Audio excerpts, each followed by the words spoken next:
CHGO Super Bowl Super Bears. Welcome into the CHGO White Sox podcast, coming to you live from our home. I am your host, Sean Anderson. You can follow me on Twitter at Sean_W_Anderson. Alongside me, our producer of the CHGO White Sox postgame, and now contributor, Stephen Nicholas. Hi, Stephen. Hey, Sean.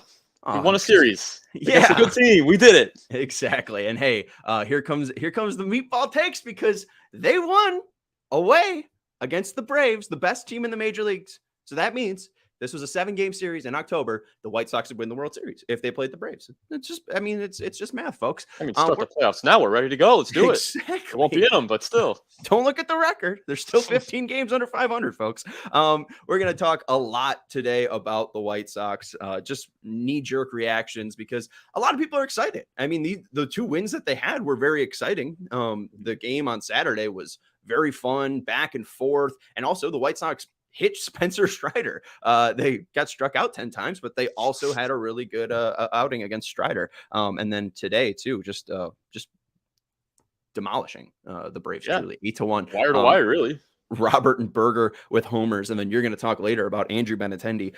So we got a lot to talk about. Also, just want to promote too. We got a lot of questions from fans, obviously, with the state of the Sox. So feel free to throw in all the questions in the chat. Stephen will bookmark the best ones, and we'll get to them later. We have a poll question too, just taking the temperature. Should the White Sox buy or sell, especially after the 2 out of 3 against Atlanta? Stephen said it's going to be 90% sell. So we'll see. My prediction. We'll see if I'm right. We'll see what people say later on. Before we jump into all of this stuff, we do want to let you know about our amazing golf outing that's coming up on August 25th. The CHGO Kickoff Classic at Cog Hill. The Cog Hill. It's 18 holes with a cart at a 9 a.m. shotgun start. You get an exclusive CHGO and Pins and Aces polo for all players. There'll be hole contests, giveaways, and prizes, and also lunch, drinks, and ceremony after the round. And if you are a CHGO diehard, you get a discount, 20% off all events. We also have one coming up on July 26th, where we'll be doing the Crosstown takeover, or Crosstown event, where we'll be meeting up before the game and then going to the Cubs-Sox game on the 26th at Guaranteed Rate Field. So check out allchgo.com, and when you sign up too, you get a free shirt when you become a member. So join the community today. We're trying to get as many Sox fans in here as we possibly can. So whether you're joining us at the Crosstown Series takeovers or the Cog Hill golf outing, we'd love to see all of our diehards there, and make sure you're using your 20% discount code to join us. And thanks everybody for watching us. We got 50 people in here for a team that's 15 games under 500. Make sure you're hitting that thumbs up button. We appreciate it. All right, 2 out of 3. The one on Friday too is where we should start, because a lot of the reaction is you just won 2 out of 3 against Atlanta. And I even see Ian's comment up here, which brought me some joy. We beat the Braves and Yankees away, so why the hell are we so bad in overall results? Well, Ian, there's baseball is weird. 162 games, and you're always facing a team at different points in the season. We are coming off the All-Star break, and what you expect after the All-Star break is a team to be fresh, ready to go, firing on all cylinders. And on Friday, that was the Atlanta Braves. They demolished the Chicago White Sox, and good old Frank Thomas, everybody's favorite player, the best player to ever put on a White Sox uniform, maybe. Oh, definitely. He's the best ever. Who's better? Well, I know there's some old heads, and I think my guy Alex, who would defend like Louis Aparicio, I think, or Luke Appling. There might be a war content. That's not the discussion today. But Frank, after the White Sox lost, said, I don't want to see another week of this team, and quote, as flat as you can be coming out of an All-Star break. And then the next day, Pedro Grifol tells the reporters, Grifol was asked if he's seen the attention to detail he wants from his players, and this is from Daryl Van Schouwen's report in the Sun Times. He said, no. We have to get better at that. That's something we've spoken about individually. I have conversations with these guys. I don't like them doing too much team stuff. I do have a lot of conversations on things we need to get better at. I have a lot of meetings with our coaches on things we need to address. The attention to detail is not there. And this is something we saw the whole thing at Guaranteed Rate Field when Pedro Grifol was introduced, is we are going to prepare every night to kick your ass. They're 15 games under 500. So I get it. It's exciting to win games. This team has only had 40 wins this entire year, and you're going up against the Braves and you get 2 wins. That is huge. The White Sox usually don't win on the road this year. They did a lot last year, but this year it has been difficult. And you go up against their ace, you get a win, and then you go up and you have a really nice Sunday with a lot of offense. However, Steven, was Friday erased? Friday No, I mean, that was a blowout. It was as bad as today was good. That's the way I'll describe that first. It was horrendous for the White Sox. I mean, they get like 3 hits? It was something pathetic like that. Right. And now today they're coming out and they're just getting hit after hit. I think they had 10 hits through 4 innings. I mean, give me that every single game. That's great. That's what this White Sox offense is supposed to be. But to your point, if we lose that Saturday game, we're looking at a very different series outlook here. It's like, we won 1 out of 3 versus the Braves. It's probably what we should have done at best anyway. Instead, they would take 2 out of 3. They don't let the Braves come back yesterday. And today it was just an offensive display. Pitching was great all around. Even Aaron Bummer, the guy that I gave a hard time last week, was really good today. Yeah, I bet. And, Bummer again, as long as he's not getting bad ground ball luck, I feel like he's fine. I feel like people might be shocked. He might get something at the deadline. But like, yeah, it might. But again, on Saturday too, like if Graveman has a worse night, if Tim Anderson botches that double play ball and the White Sox extend that inning for the Braves, it is possible that the Braves win that game, right? And if they lose 2 out of 3, is the world falling, right? Like I know it feels good to win, but again, like the discussion after Friday was really negative about this team. So while it is nice to be high, there is, and check out Sunnyside Canada. I was wondering if that's where you're going with that. Okay. No, I poor word choice. But the last time the Braves lost a series to a team was, you just flashed the comment. Fred helped. Oh, is it the Athletics? It's the A's. Wow. May 29th, May 30th was the last time they lost 2 straight games to the same team. So Braves were red hot, rested, but it's tough to keep that firing. And again, a couple bounces their way, they probably went on Saturday. So I don't know if the White Sox are shining here. I love seeing 14 runs against the Braves, but we also saw that ending against the Angels after, they had 2 horrible games. They finished strong against the Angels. And then what did? They went and lost to Oakland. So weirdly enough, Steven, I need to see more from this team. And even then, I saw this from Brian Knights on Twitter. He was saying, hey, if you beat the Braves and take 2 out of 3, which they did, all you have to do is demolish the bad Mets, right? You have to take the series in Minnesota and then take both, from his words, the losers up north on the north side. But again, if they take the series in Minnesota, let's say they lose 1 game, they sweep the Mets, and they sweep the Cubs in that 2-game series, they are how many games under 500? How many Mets? How many games in that Mets series? 3. 3? 3 versus Minnesota, and then 2 versus the Cubs. They're 9 games under 500. Okay, I think you just do the math for me. You're the math guy in these parts. If they go 7-1 in their next 8 games, 9 games under 500. Like if they win 15 straight, they're at 500. And I think even the next 15 games, that's going to push you past the trade deadline. I think the writing is on the wall. They needed to have this series 4 weeks ago. I mean, they needed to do this when they went on that West Coast trip, and they didn't. And, nothing really changed. The White Sox aren't winning in any different way. They got home runs from Jake Berger and Luis Robert. Andrew Benintendi continued his nice play over the past two months. But outside of that, it's not like Tim Anderson showed up and started hitting bombs. No, it's not like Yasmani Grandal's looking better at the plate. He looks terrible. Him losing his bat on that swing earlier. Oh, he looked 3 sweepers in that at bat. Whiff, and then loses his bat on the 3rd one. That's fitting for that at bat. That was an absolutely garbage at bat for him. And his last at bat, I feel bad for him because he did get absolutely hosed. The ump makes a call on a curveball at the top of the zone that's completely off the plate as well. And you hear broad as day on the broadcast, "You're fucking me today." So he's unhappy. But again, just going to Pedro's quote on Friday, when he was brought in, and this is from Sox Machine, he went back and found all the phrases, times the Sox used attention to detail. And Rick Hahn, when announcing Grifol last November, a modern baseball mind who is seeking to build a cohesive and inclusive clubhouse environment, and one where the attention to detail and accountability will be priorities. And then again, today, he said he's having individual conversations and not really doing the team stuff. So again, we don't really hear a cohesive and inclusive clubhouse. I don't think that's changing after 2 wins against the Braves. That's been the large talk that we've been having at the All-Star break. Your own Chuck, I mean, everyone's favorite Chuck from the NBC Sports Chicago broadcast, is saying on their podcast that like he's heard from all the veterans that like the culture is horrible in the White Sox clubhouse. I don't think that's changed. And then we talked about the core that never plays with one another. Like it doesn't seem like Moncada and Anderson are buddy buddies. It doesn't seem like Grandal is really a guy that people flood to and hang around. It doesn't seem like a clubhouse that vibes together, and it just doesn't seem like it's breeding grounds for them to start taking off here. I mean, if they win 7 games out of their next 8, like that's their best stretch in 2 years. Yeah, like that has to rival something from 2021. I don't think they've been that good post All-Star break in 2021. So it's just like all of the signs are there, just saying they got lucky in Atlanta, and that's why they won 2 of 3.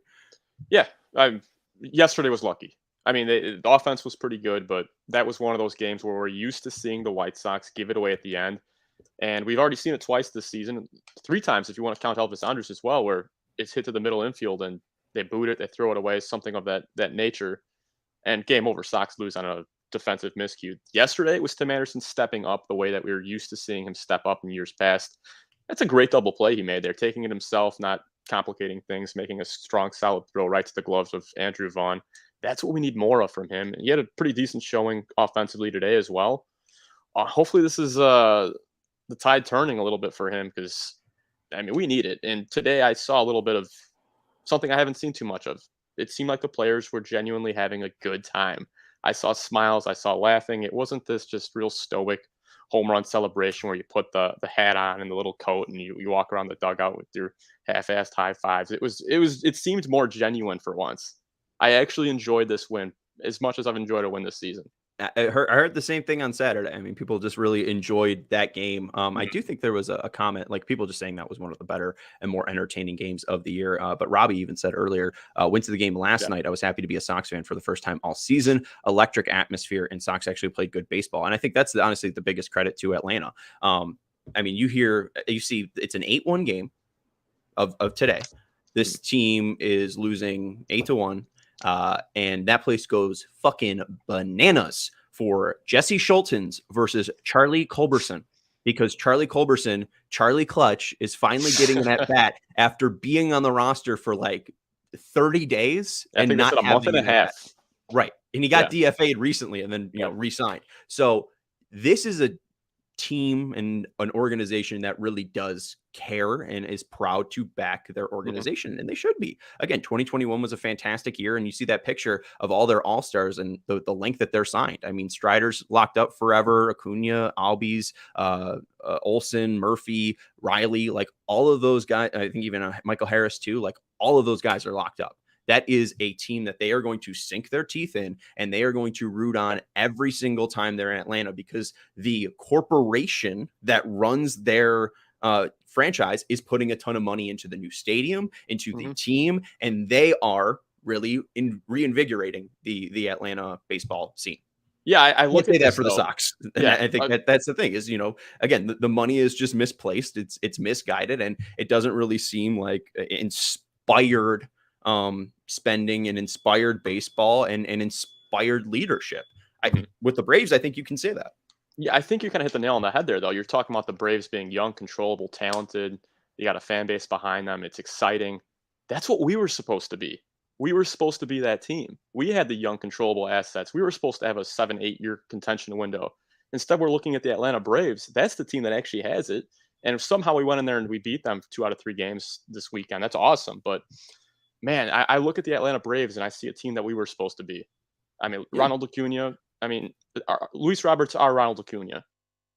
Dylan Cease is our Spencer Strider. We have so many different comps here, and Austin Riley and Yoel Moncada. It just didn't work out for us, and now we're just sitting here talking about. We have a poll question up about whether or not they should buy or sell. we shouldn't be in that position to even have to ask that question.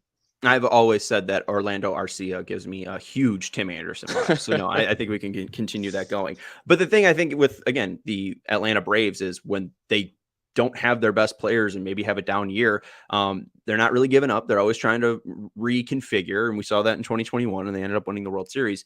But it also doesn't seem like they're ever hurt by that huge injury. And I mean, even Acuna wasn't on the 2021 team, right? He was injured. Yeah, he was injured. I think it was a ACL tear. So wasn't even a part of that playoff run, that World Series run, which is crazy. That's their best player, unquestionably.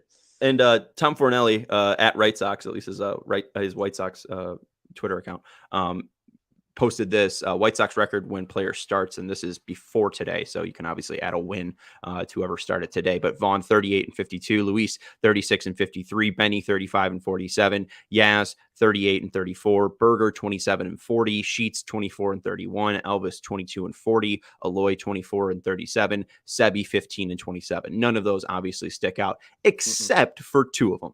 And again, it's injuries that have held these players back from producing this year, from helping. But now Tim's record is 33-34 when he plays. When he starts for the Chicago White Sox, they are one game under 500. When Yoan Moncada starts, 19-16. And again, I think it goes back to the core five all being together and you just having all that money that you spent on the field. But again, the Sox just don't have the ability to handle or take a punch like that.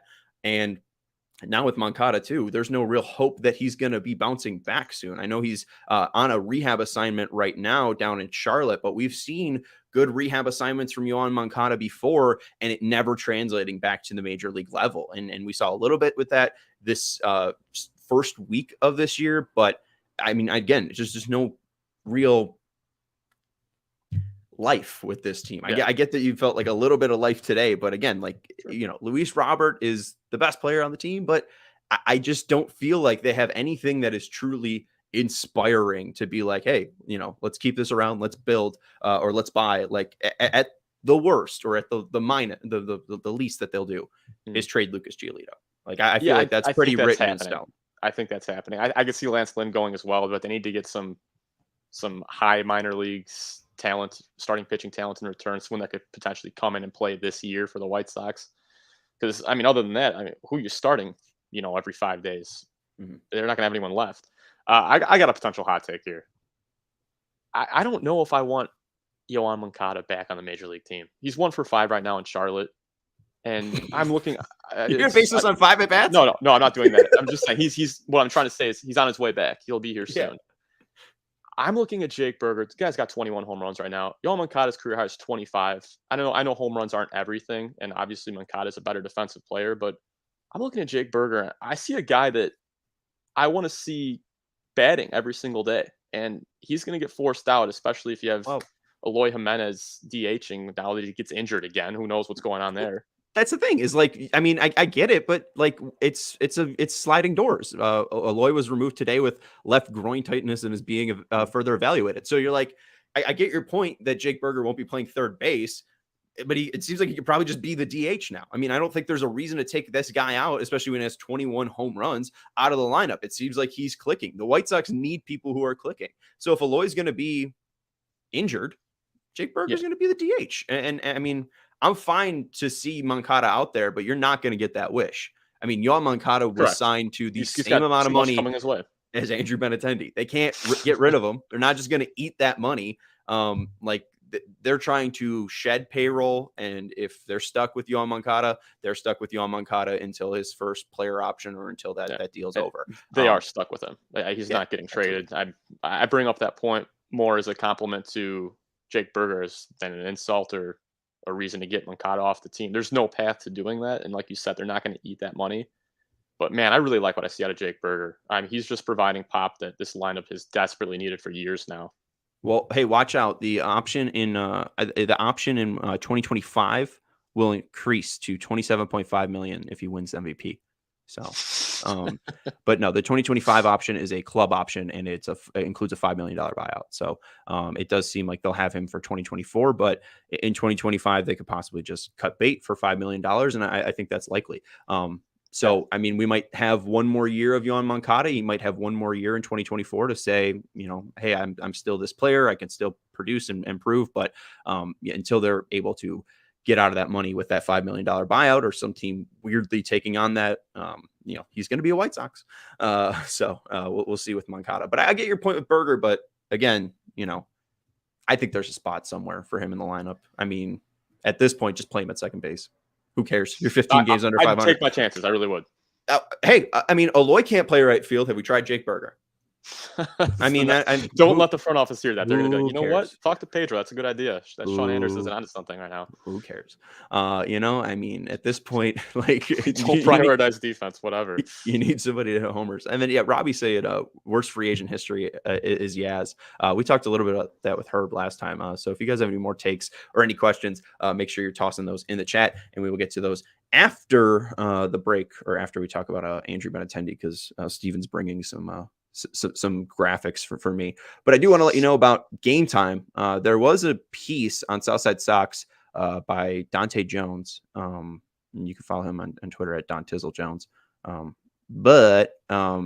Talking about, hey, the White Sox have some very weird choices when it comes to advertisers. And if you don't directly want to give them money and you're frustrated by some of the things that they are putting on at their stadium, buying tickets to your favorite events shouldn't be stressful. And Game Time is the fastest and easiest way to buy tickets to all the sports, music, comedy, and theater near you. And with killer deals on last-minute tickets and their best price guarantee, you can stop stressing over the tickets and start getting hyped for the fun you'll have. And the money doesn't go directly to the White Sox organization. Also, they have flash deals on last-minute tickets, and they have it's easy to find and buy tickets for every kind of event in your area. And they have image of seat views, so you make sure that you are getting the best seat for the best price.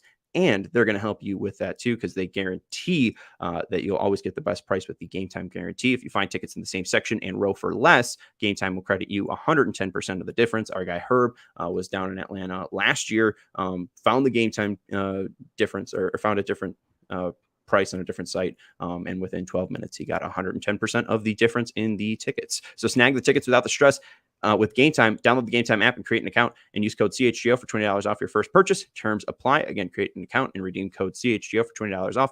Download Game Time today. Last minute tickets, lowest price guaranteed. Steven, you want to try your hand at comment? Sure. 2 home runs for the White Sox offense today. That's plenty of power by their standard. You know who I go to for power?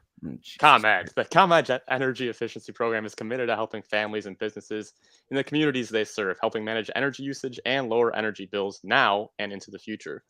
Yes, they do, Stephen. ComEd offers a wide variety of incentives on lighting and other efficiency upgrades to commercial, industrial, and public sector customers of all sizes across the territory. ComEd also offers free facility assessments that can help find energy-saving opportunities, like for HVAC systems, commercial kitchen equipment, or industrial processes.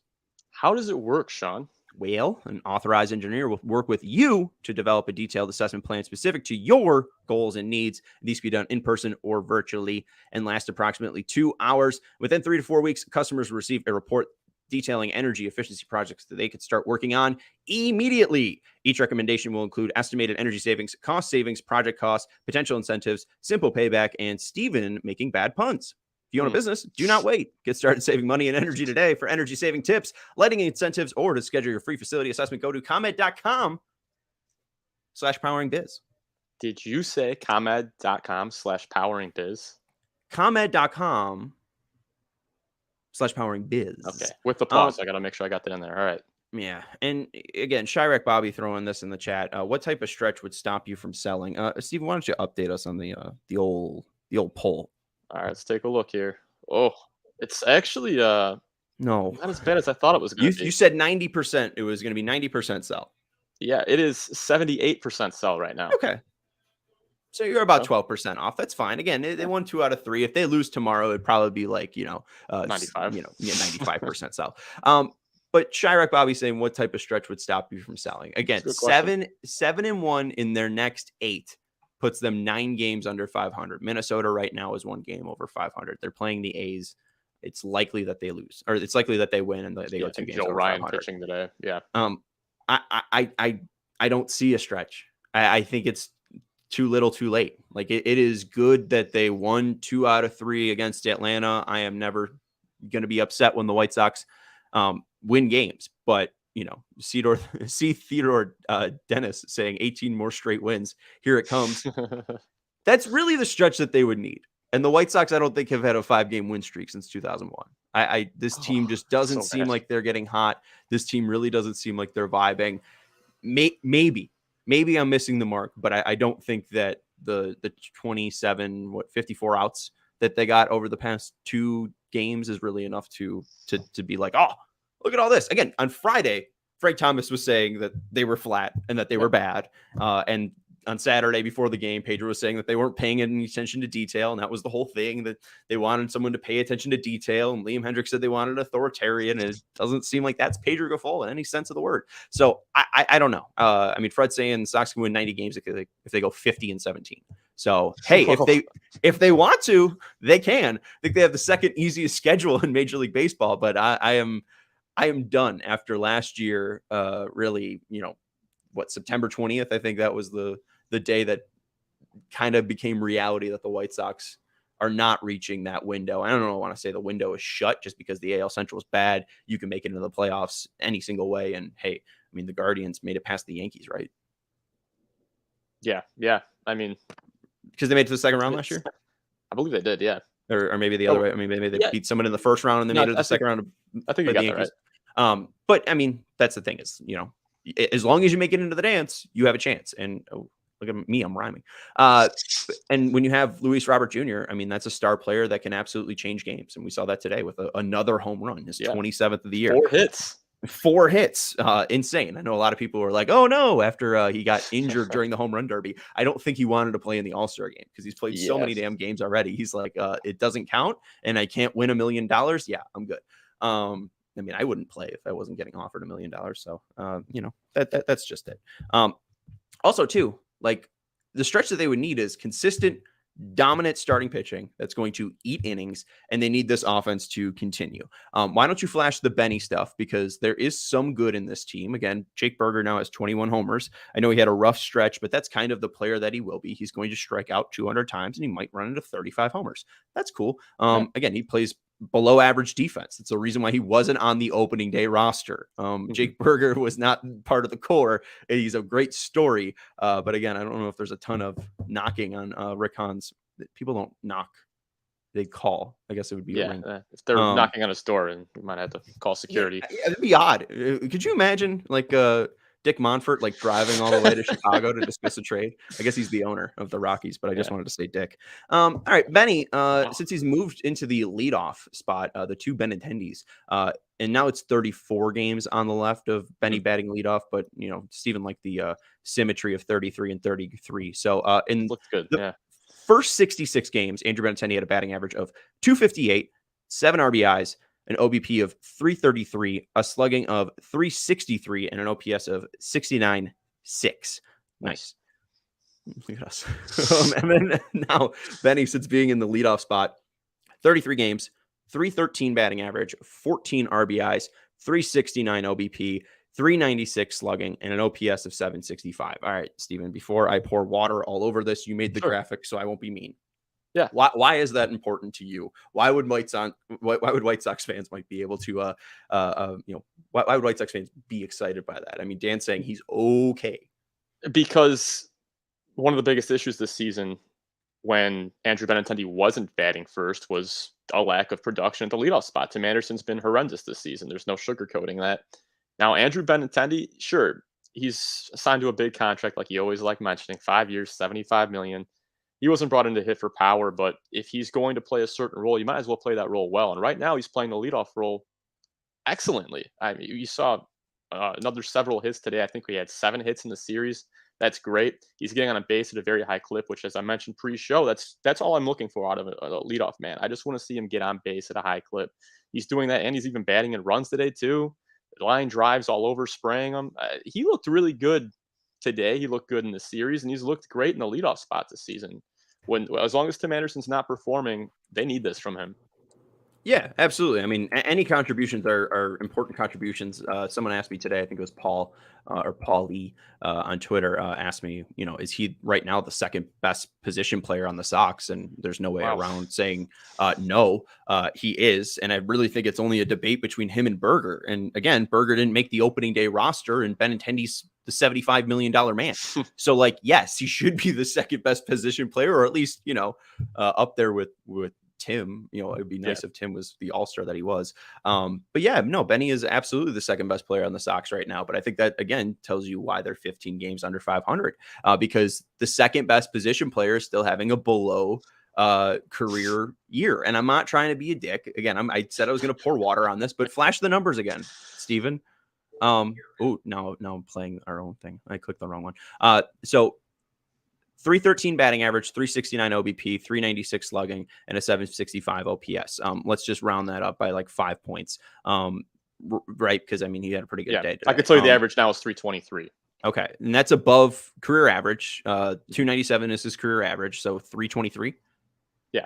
So I mean, that's like 50 points above, which, hey, nice. I'm not going to complain about that. OBP 375 or so now, if we're just adding on 5 more points, and his career average is 351, so nice. But again, I mean, he is like Nick Madrigal, but from the left side.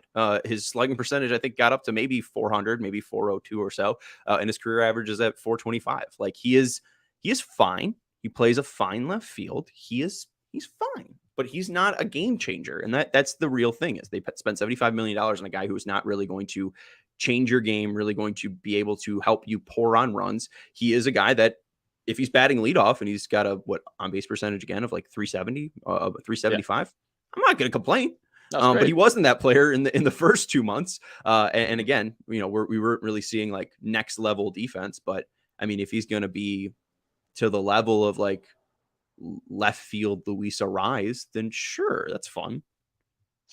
Left field Luis Arraez, I'd be ecstatic with that. I mean, maybe he was not hitting 386, but I mean, 323 is pretty impressive. Hey, you tell me, what did Arraez win? What did Arraez win the batting title with last year? I think he was in the 330s. But yeah, I mean, 316. 316. So I mean, right now, yeah. So right now, that should be winning batting titles. Right now, Benny would be putting himself in a batting title if he continues. Lead off Benny would be in contention. Which is cool. Well, it's fine. But I'm not really. I mean, that was cool in the 80s too. I mean, I wanted just a game changer. But I mean, hey, it's consistency, and I can't really look away at consistency for a team that again sucks. Anyways, anything else you want to add on about Benny here? No, I'm good on the Benny talk. I just wanted to point out that he's been much better in one role compared to another, and we still haven't had explanations on why he's been in any role at any point in this season. What do you mean? Well, we saw him batting third at one point in spring training, and it was everything was so close to the vest. This is the one move that I could say, Pedro, you got it right. It should have been done a long time ago, but he's gotten it right. Yeah, I mean, the one thing though that was weird was, I think, like literally 2 days before he made the switch, he said, he like doubled down that they weren't going to move TA. So, I mean, that's just frustrating. That I don't know if the communication has been super consistent. So I don't know. I mean, I'm not a huge fan of Pedro Grifol. I'll just say that, because again, like, there hasn't been a ton of insight, and again, it feels like he's pretty wishy-washy. I don't know. And there's not really any insight gained from him. It just seems like he really likes hearing him speak. He just wants to back the guys, and it doesn't seem like he wants to rock the boat, and that's not really a person that I enjoy. But again, whatever. Benny though, hey, maybe he helps them for a 2024 AL Central title. Let's take a break, and then we'll talk about your questions. And Steven, why don't you bookmark some and get them ready, and we'll rapid fire them. So again, if you have any other questions, make sure you're firing them off in the chat, and also update us on your poll after we hit this ad break. Want to let you know though about Shady Rays. It's a beautiful day. I hear the birds chirping outside. Take on the sun with gear built to last. Our friends at Shady Rays have you covered for the warm weather ahead with premium polarized shades at an affordable price. Shady Rays is an independent sunglasses company that offers a world-class product that's just as good as any expensive pair we've worn. They have durable frames and extremely clear optics for outdoor adventures. And that's not all. Shady Rays offers the most insane protection program in all of eyewear. Every pair of sunglasses is backed by lost and broken replacements. If you lose or break your pair, even on day one, they tell us that they will send you a brand new pair. No questions asked. Wear your Shady Rays with confidence because they have your back long after your purchase. And if you don't love your Shady Rays, you can exchange them for a new pair or return them for free within 30 days. There's no risk when you shop. Their team always has your back. Exclusively for our listeners, Shady Rays is giving out their best deal of the season. Go to shadyrays.com and use code CHGO for 50% off 2+ pairs of polarized shades. Try for yourself the shades rated 5 stars by over 250,000 people. Shadyrays.com and use code CHGO for 50% off 2+ pairs of polarized shades. I don't know how to say the word exclusively fast. That one I kind of mumble. Exclusively for our listeners. We'll work on that. We'll work on that. Also want to let you know about our friends over at FOCO. We're not in studio, but they have helped us really fill out our lovely studio with some bobbleheads. So make sure you go over to foco.com, FOCO.com, and check out their massive, massive collection of bobbleheads. You bring up Andrew Benintendi, you can go get a University of Arkansas Andrew Benintendi bobblehead. I mean, they go real deep.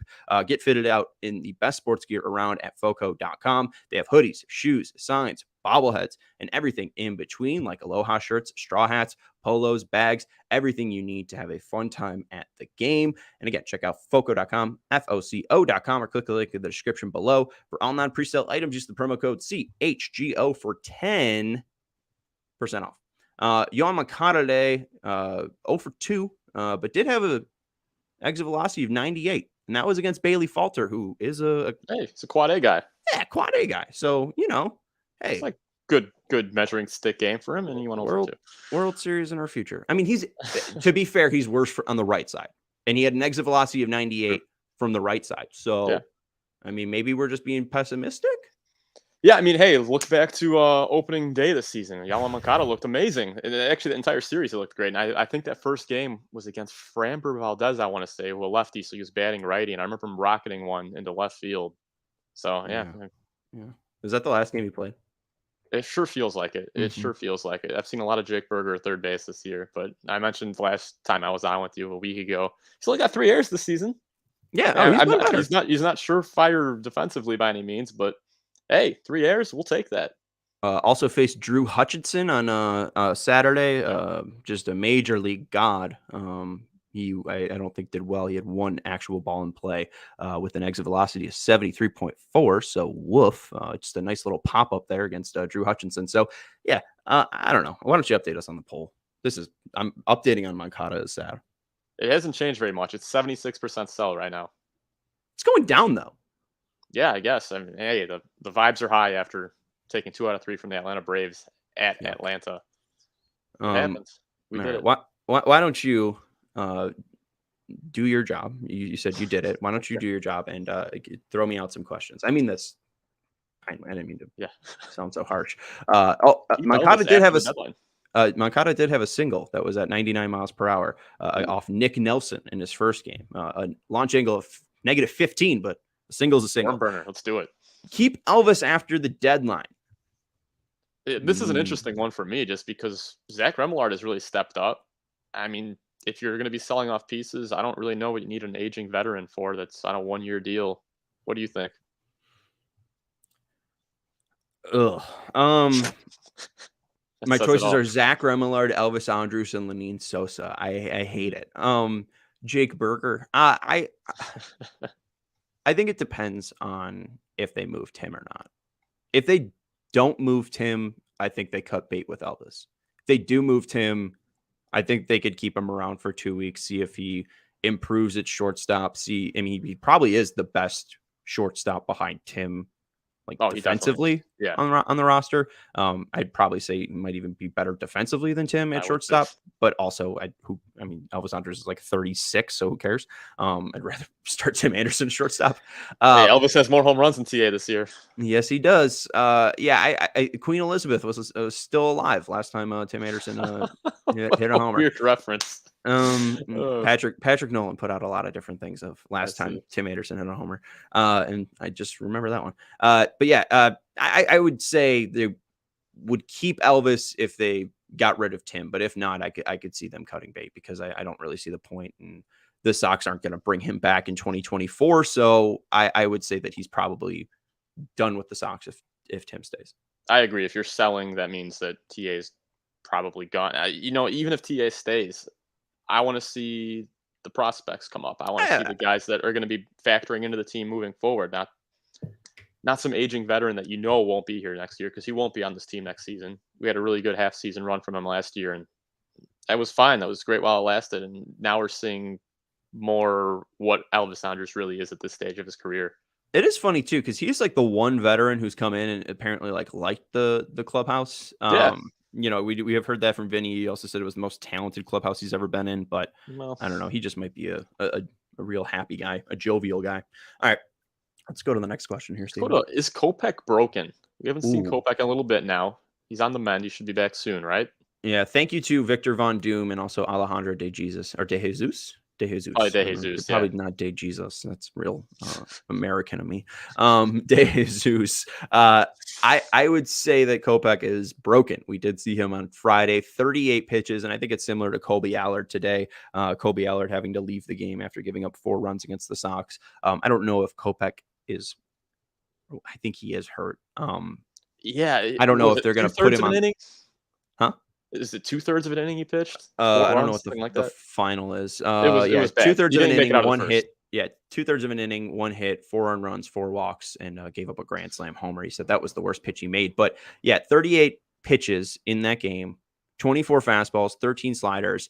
The fastball was down a mile, 1.1 miles per hour. The slider was down 1.2 miles per hour. The curveball he threw, one of them was 2 miles per hour off his yearly average. And he just couldn't throw strikes. 4 called strikes, only got 2 whiffs, 16% called strike whiff percentage. And there is the illustration of like his fastball and slider location. And I honestly think it would be too gory to show people of how ugly it is. So I would say that Kopeck is broken. I think that's fair to say. And I think that a longer IL stint might do him well. We did see Alek Manoah go down to the complex league just to start working things out.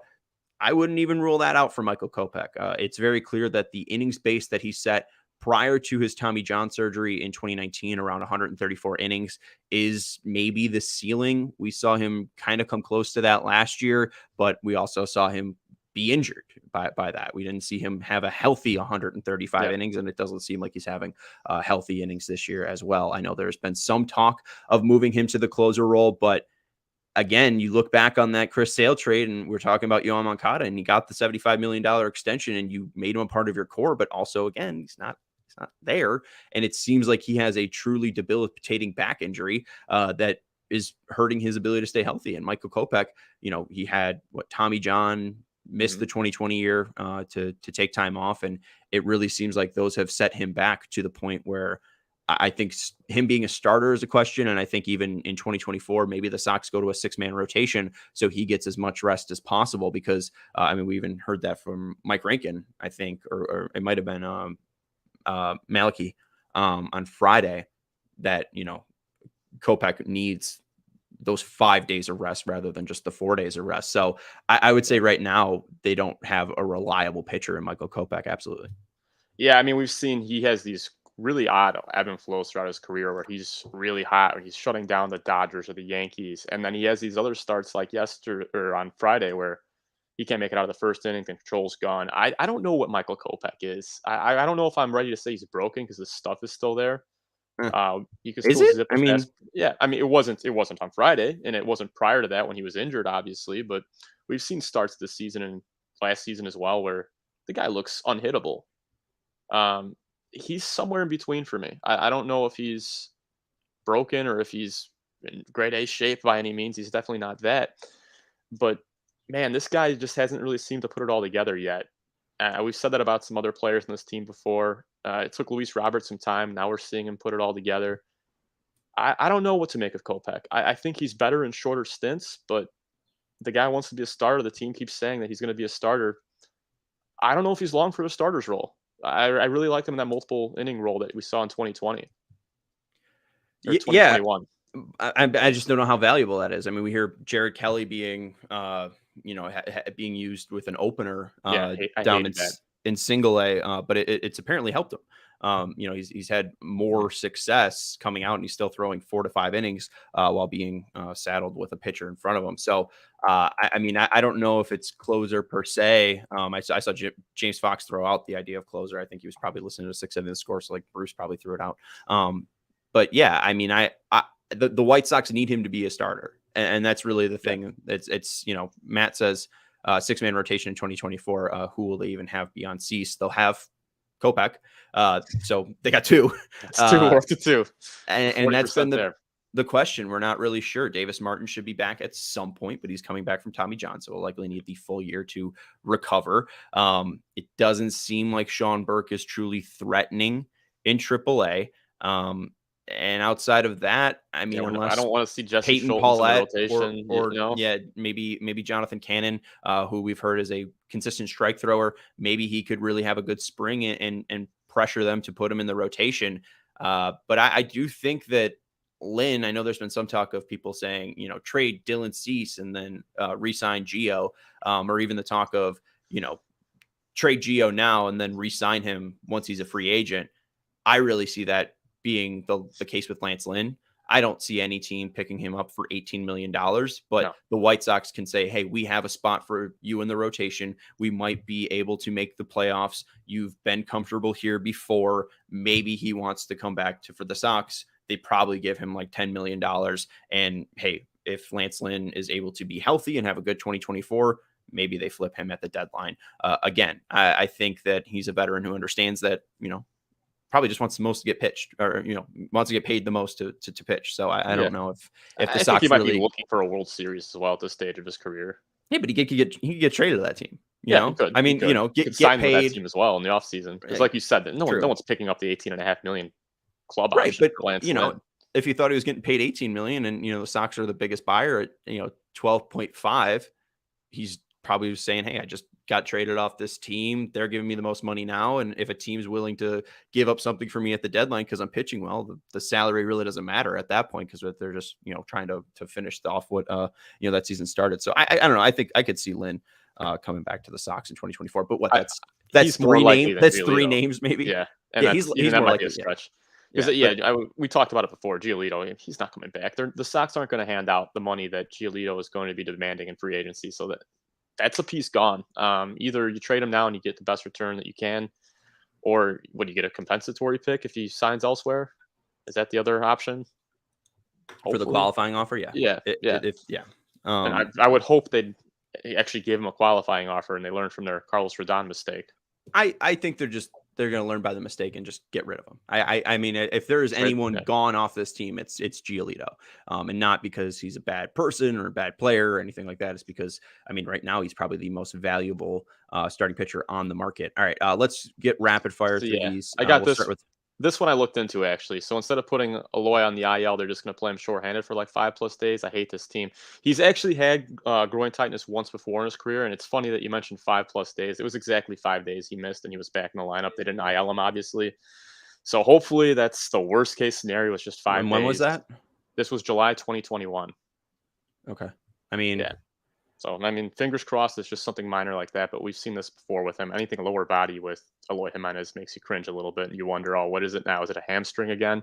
Groin tightness, better than a hamstring. So we're going to look at that as a positive for me. All right. I think that it is pretty plausible that they're not going to put him on the IL, especially for something just as vague as tightness. Especially with him just being a DH, they might just be like, hey, can you give us 4 at-bats? Which is stupid. That's the way. Connor and Fred kind of have these two paired together. Graveman is getting traded right from Fred, and then Connor saying, out of Santos, Kelly, and Graveman, who is most likely to stay and who nets the most return? I think Graveman nets the most return. I think most likely to stay is Kelly.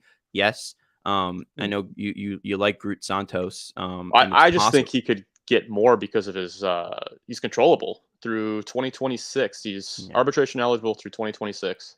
And then that's still, after that, he's still arbitration 1, arbitration 2, moving on. Maybe, but Kendall Graveman has an actual track record. That's the thing is, since 2021, he's a top 5 reliever, qualified reliever. He has 3 years of doing that. He's top 5, really? For ERA minus, which is the opposite of ERA plus. So it's basically golf score for ERA. Yeah. For qualified innings, for the 165 qualified relievers for minimum innings pitched, he is tied with Eric Swanson, and he probably honestly he's tied with Eric Swanson at 65 ERA minus.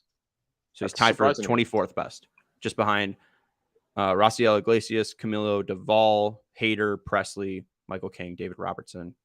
Yeah, you and I are still going to disagree on this one. I think Santos gets the biggest return just because of his control. Because he's controllable and his stuff is phenomenal. You see 100 plus on a sinker, and then you see that slider at 92, 93 as well. I don't think they trade him. So I don't think so that also. And I mean, Graveman does have another year, and $8 million for a reliever for an actual team, I don't think is a bad deal. So I mean, you're getting somebody with control as well. In Graveman. So you get a track record and control, I would say. Graveman is most likely to go, and I think he nets the most return. But hey, if they're trading both Graveman and Santos, that's double return. So I'll take it. That's going to do it, though, for the CHGO White Sox postgame show. Thank you to everybody for hanging out with us and discussing if the Sox should sell at the deadline. We got 87 people watching us. I saw that got up to 97 as well. So make sure you're hitting over 100. The thumbs up button. Oh, wow. So make sure you hit the thumbs up button. We really do appreciate you hanging out with us, even though this team is 15 games under 500. They won a series. They won a series. No, I know. Yeah. Absolutely. That's exciting. I'm not trying to be a stick in the mud. I'm just trying to be realistic. Damn it. Anyways, that's going to do it. Thank you, Stephen Nicholas, for joining us on the show and for producing the show. I'm Sean Anderson. You can find me on Twitter at Sean_W_Anderson. Thank you to everybody for hanging out with us in the chat.